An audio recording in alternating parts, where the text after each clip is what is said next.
Bienvenidos a Quebrados y Resilientes. Hola, soy Camarena Psicología. Bienvenidos a Quebrados y Resilientes. Este es un espacio donde escucharás historias de quiebres y resiliencia.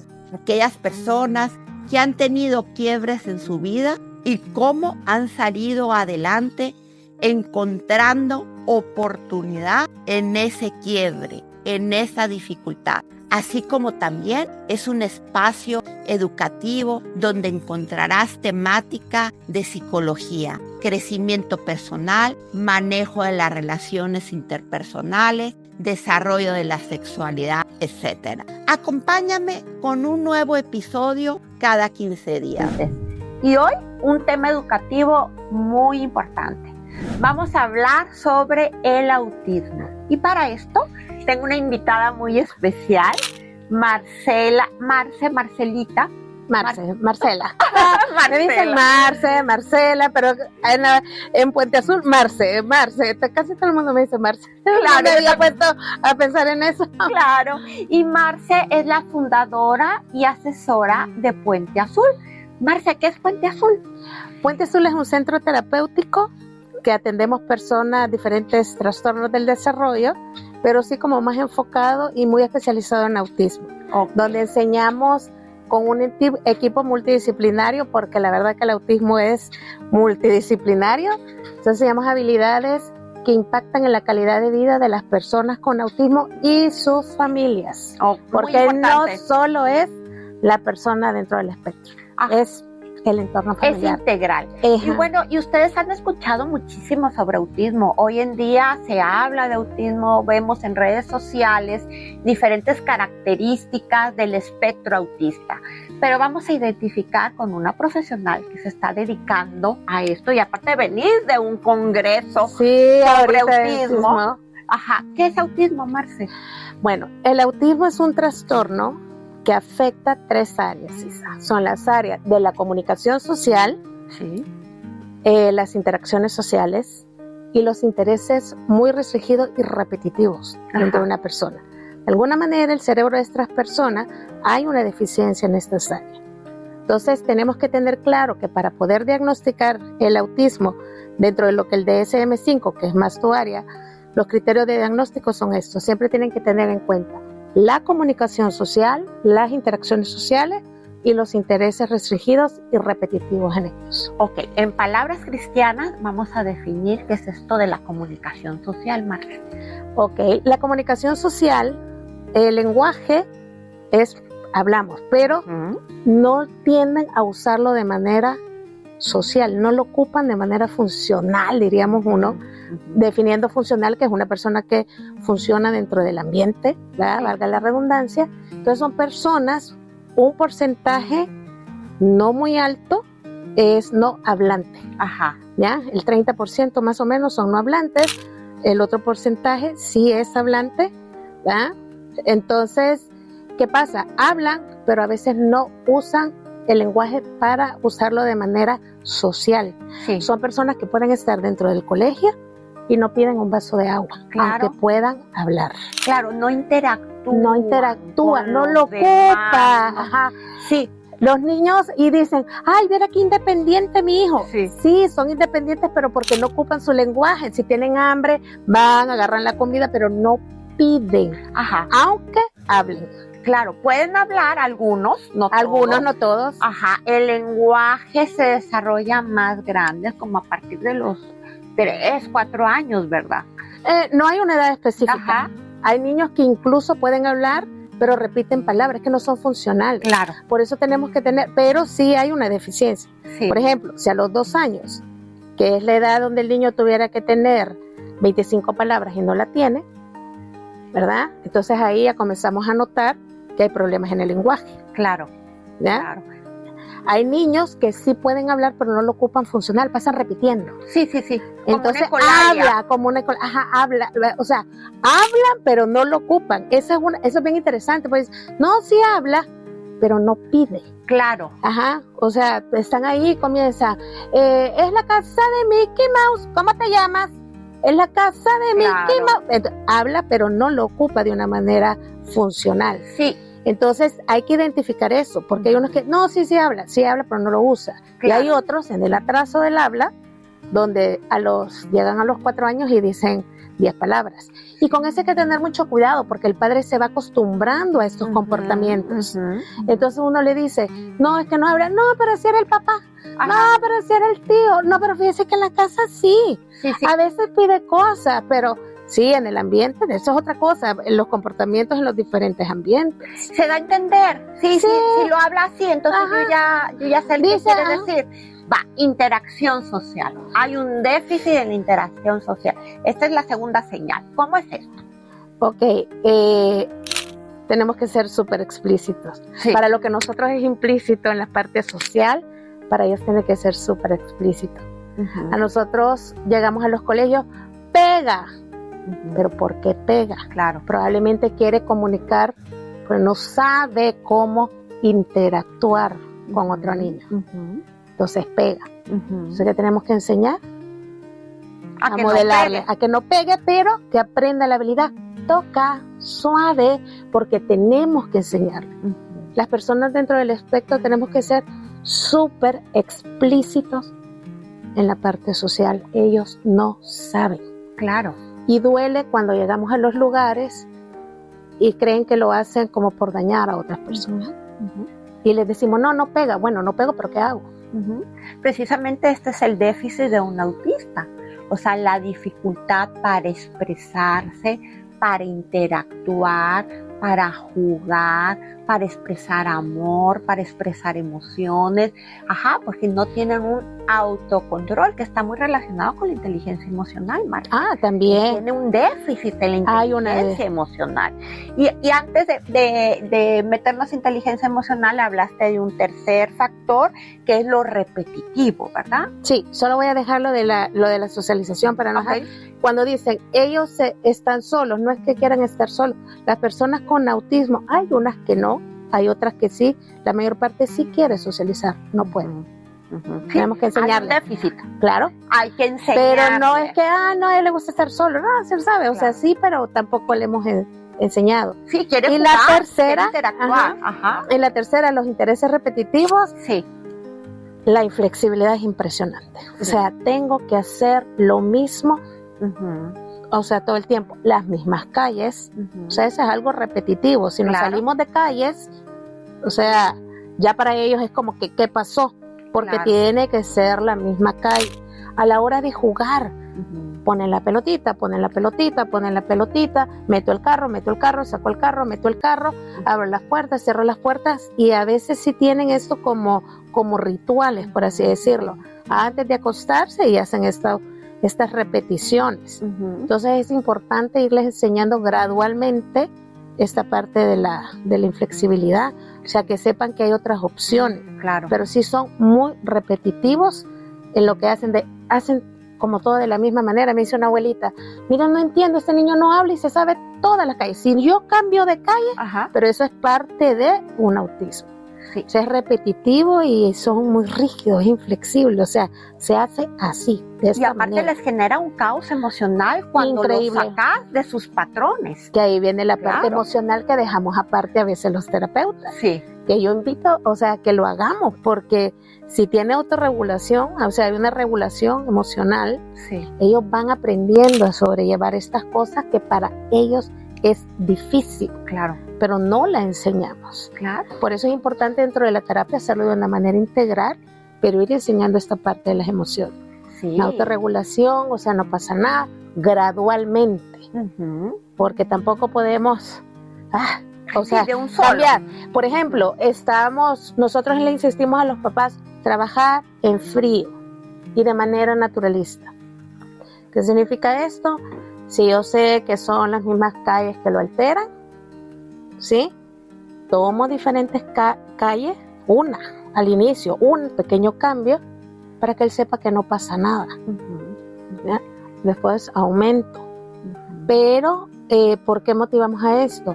Porque en algún momento, Isa, ¿qué pasa si cierran esas calles? Claro. claro. O sea, el padre está en un atascamiento y aparte de eso con conductas súper disruptivas dentro del carro, entonces es difícil. Pero si lo hacemos en frío, cambio una calle, cambio otra, ellos van aprendiendo. Claro, y se va dando cuenta este niño, este chico, que no pasa nada. Va aprendiendo que la vida es una gama de flexibilidad.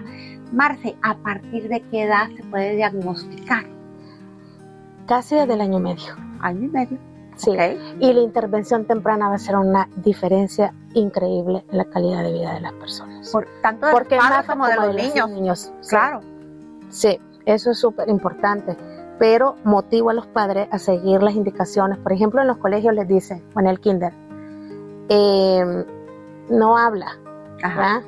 Esa es una señal de alerta. Esa es una señal de alerta que es increíble, ¿verdad? O sea, de las principales. Póngalo en terapia de lenguaje. Claro. Olvidémonos de autismo. Si tiene un retraso en el desarrollo. Es muy diferente. Claro. Y nosotros a veces dicen, vamos a hacer una evaluación. No, si sabemos que va a salir mal el lenguaje, demos terapia de lenguaje, esperemos y después observamos para ver si es autismo o no es autismo. Ok, entonces, a ver, tengo un bebé que tiene año y medio y no está hablando, no dice mamá, no hace contacto visual, ve el ventilador y le hace y da vuelta junto con el ventilador, se balancea y hace unos grandes berrinches, no acepta caricias, abrazos. ¿Qué hago, Marcela? Tiene un año y medio mi bebé. ¿A dónde voy?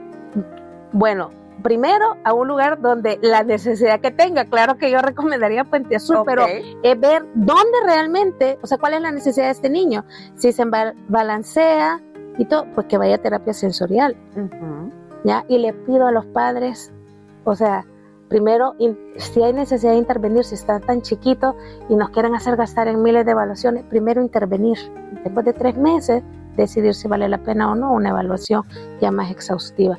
Pero ahí puede ver uno si ellos van despuntando en lenguaje, en la parte motora, en la parte sensorial, el manejo de sus, pues sí, las conductas, más que nada la comunicación, cómo va a ocupar la comunicación este niño, y ya después decir, ok, hágale una evaluación de autismo. Claro, hay que identificar primero, como Marcelo acaba de decir, si es un retraso en el desarrollo y lo que necesita es estimulación, porque a mí me ha llegado a consulta padres con chicos de 2, 3 años que no ha desarrollado el lenguaje y que se expresa o se comunica a través de señas o de sonidos, pero los papás le han interpretado desde chiquitito esos sonidos y no se han tomado el tiempo para estimularlos. ¿Por qué? Porque están en manos tal vez de la cuidadora que hace su función de cuido, pero nada más, no de amor, no de interacción. Entonces llega este chiquito pues con esa falta de estimulación. Entonces no necesariamente va a ser autismo. Hay que identificar primero qué es lo que está teniendo el chico, si es falta de estimulación o si ya es un trastorno del espectro autista. Marce, los papás ya llevaron a su hijo, ya se descartó que es un retraso en el desarrollo y dicen posiblemente esté en el espectro autista. ¿Cuáles son los pasos para diagnosticar? Ok, los pasos, cada uno dependiendo de cada familia. Te puedo hablar de manera personal, en nuestro caso, con nuestro hijo con autismo. Fue bien difícil porque lo primero fue terapia de lenguaje. Ellos nos dijeron, aquí hay una sospecha, que buscáramos un psicólogo en ese momento. Claro. Entonces, ya con el psicólogo fue difícil porque después no encontrábamos uno aquí y como el espectro es tan amplio, en el caso de nuestro hijo no aleteaba, por ejemplo. Ajá. Entonces se creía que era un trastorno del lenguaje. No aleteaba, no hacía, pero sí había dificultad en las interacciones sociales. En ese momento, ahorita ya tiene 14 años, se diagnosticó a los 13, ahorita tiene 14, o sea, hace 11 años, a los 3 años se diagnosticó. Entonces era como no saber nada, Isa, del autismo. Sí. Es horrible. Sí. Entonces era como que no aletea, o sea, aletean o no aletean. O sea, si hubiera tenido toda esta información que tengo ahora, después de tantos años de estudio, hubiera sido diferente. Claro. Entonces eso también lo tenemos que comprender, que el padre no tiene ninguna información. Claro. Entonces, después de que ya fuimos donde la psicóloga, aquí fuimos donde sácalo del colegio y me lo trae aquí, pero no le podemos garantizar. Entonces, ¿qué va a hablar? Porque nosotros queríamos que hablara. Después, donde un psiquiatra, y el psiquiatra tampoco nos pudo decir y dijo que quizás era una inteligencia limítrofe. Entonces, ¿quién diagnostica? Es un equipo multidisciplinario. Ojo con esto, un equipo multidisciplinario. Y, ojo con esto, observaciones en todos los ambientes. Sí. Familiar, escolar, social, deportivo, si usted va a la iglesia, con niños de su edad, con adultos, ¿verdad? Claro. Porque las evaluaciones, por ejemplo, está A2, y los ponen a jugar y muy bueno, eso le hicieron a Santiago. Nosotros lo tuvimos que sacar fuera del país y ahí lo diagnosticaron. La psicóloga. Luego nos recomendaron un neurólogo, lo llevamos, gracias a Dios nunca ha sido medicado. Pero quien diagnostica creería que en los diferentes ambientes y un equipo multidisciplinario. Y cuando decimos equipo multidisciplinario va a ser el psicólogo, el neurólogo, el terapista del lenguaje, el terapista sensorial, o sea, son diferentes especialidades.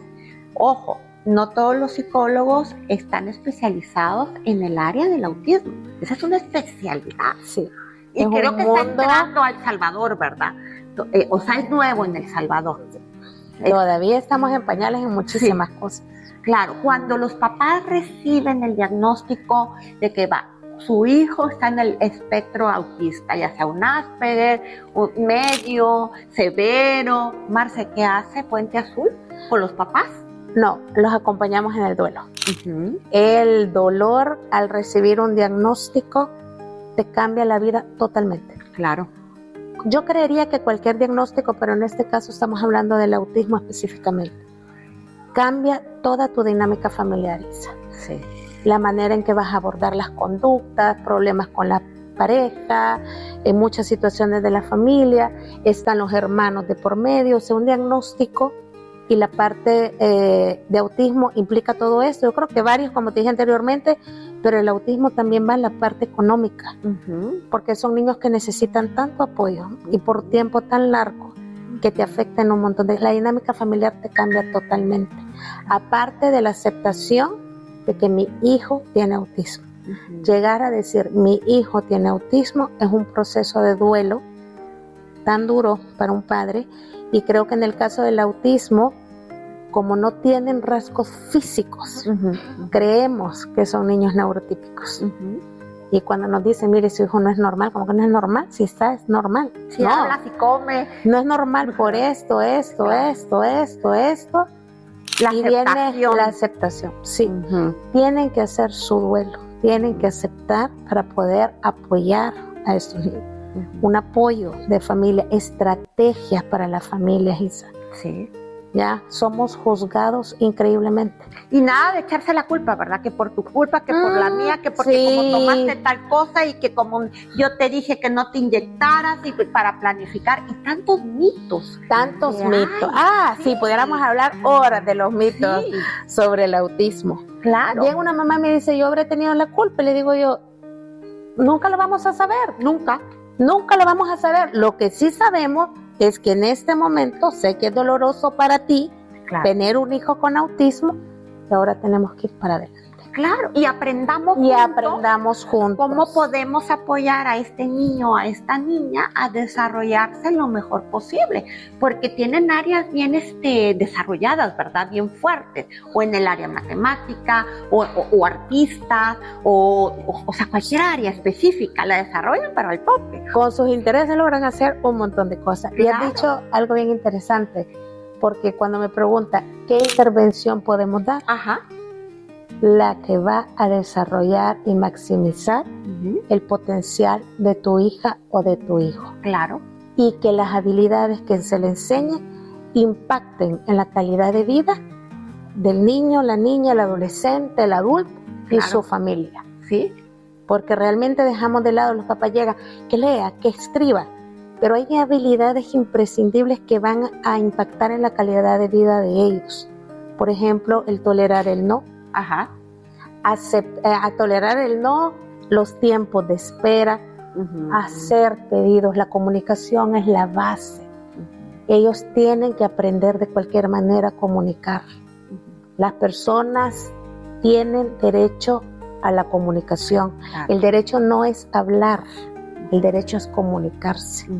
Y eso se lo tenemos que enseñar. Claro. Porque una persona dentro del autismo que sea no hablante y que no le enseñemos de alguna manera, alguna seña, algo, un pictograma, hay 46 métodos de comunicación alternativos, buscar cómo comuniquen sus necesidades. ¿Sí? Y cuando tenemos el diagnóstico de qué es lo que tiene mi hijo o cualquier familiar, hay una esperanza, porque puedo aprender el cómo apoyarlo y que sea lo mejor posible en su vida.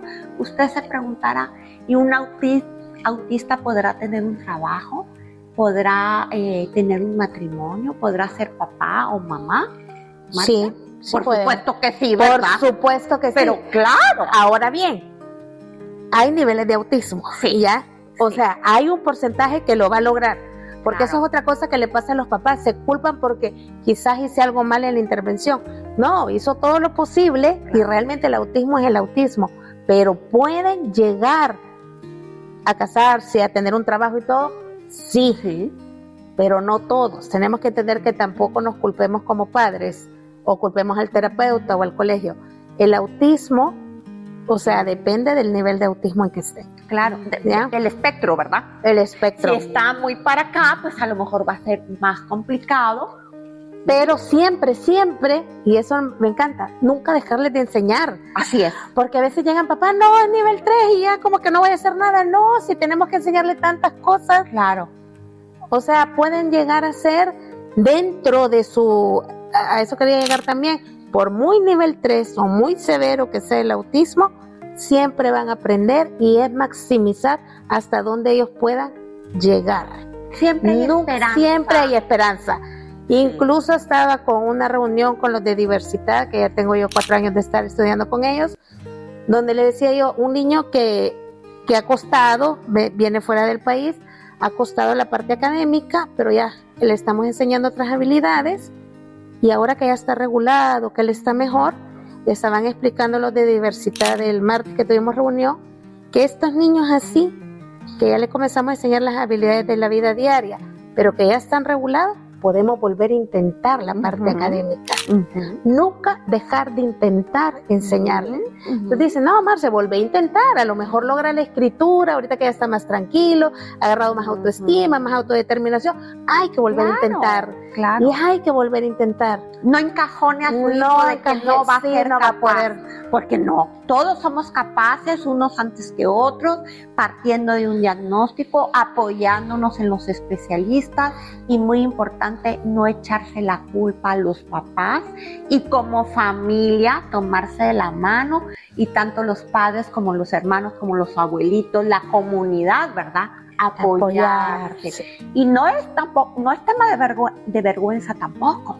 Como hace muchos años ya no nos toca a ti y a mí, Marce, pero en la edad, tal vez en la etapa de nuestros abuelos o bisabuelos, encerraban a la gente que era diferente, ¿verdad? Sí. Y nadie los conocía. Nadie. Claro. Sí. Nadie. Y los encerraban y los trataban como personas demente, ¿verdad? Sí, porque no se les enseña, sí, terrible. Pero gracias a Dios no estar en esa época. Siempre. Gracias a Dios me tocó esta. Y aún Claro. así tenemos tanto que aprender, porque el autismo realmente es súper complejo. O sea, hay tanto que hablar, el autismo en las mujeres, como te explicaba anteriormente, que es tan diferente al de los hombres, la inclusión escolar, la parte del lenguaje, la parte sensorial, que es espectacular y no es mi área realmente, pero me encanta, o sea, cómo impacta la parte sensorial en el día a día del ser humano. Claro. O sea, entonces es de siempre tratar de enseñarles. Y otra cosa, Isa, muy importante, lo que acabas de mencionar, eviten, por favor, eviten, porque nosotros creemos que ellos no comprenden. Eviten comentarios. Especialmente cuando vamos a colegios. No, es que esta niña se porta mal. Ellos comprenden. Claro. Y si ni siquiera nosotros creemos en ellos, Claro. entonces evitar comentarios. No crean que no entienden. Entienden todo. Sí, Claro. entonces hablemos cosas positivas o si tenemos que hablar algo, hacerlo en un lugar aparte, Sí. por respeto a estas personas. Y partamos siempre desde el amor. Y si usted fuera la persona con ese diagnóstico de autismo, ¿qué esperaría de sus padres, de sus hermanos, de los especialistas?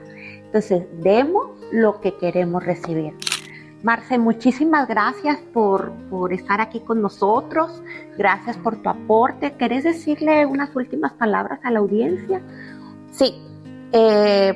¿Por qué pusimos Puente Azul? Porque realmente tenemos que llegar al medio. Es un puente. Anteriormente queríamos como normalizar a las personas dentro del espectro. Entonces, quizá la persona dentro del espectro queríamos que llegara aquí donde estábamos nosotros, que era como normalizarlos. Y ellos tienen autismo y van a vivir siempre con su autismo. Entonces es que nos juntemos en el centro. Nosotros aprender sobre el autismo y ellos aprender de estas normas sociales tan complejas para ellos. Y juntarnos en el medio y aceptarnos y comprendernos. Esa es la... Qué lindo, qué lindo. Por eso se llama Puente Azul. ¿Y azul? ¿Por? El autismo es el color que identifica al espectro autista. Sí. Muchas gracias, Marce. A ti, Isa, gracias. Gracias. Ahí quedamos a la orden por si querés la parte sensorial, muy interesante. Continuaremos con ese tema. Sí, claro muchas que gracias. Sí. Y si usted identifica que alguno de sus familias es chiquito, mediano, grande, adulto, mediana edad, persona mayor, tiene así como este tipo de cosas que hemos platicado, que no interactúa, que no utiliza su lenguaje para todo lo que es social, usted sabe, puede buscar a Marce en Puente Azul, en la viñeta están los datos, la página web, redes sociales, el número telefónico y acercarse a Puente Azul para encontrar una esperanza. Y como lo acaba de decir Marce, la persona que tiene este diagnóstico con la familia, encontrarse en este puente y ambas partes entenderse para lograr una vida más sana. Continuamos con otra historia o con otro tema educativo próximamente. Acompáñanos.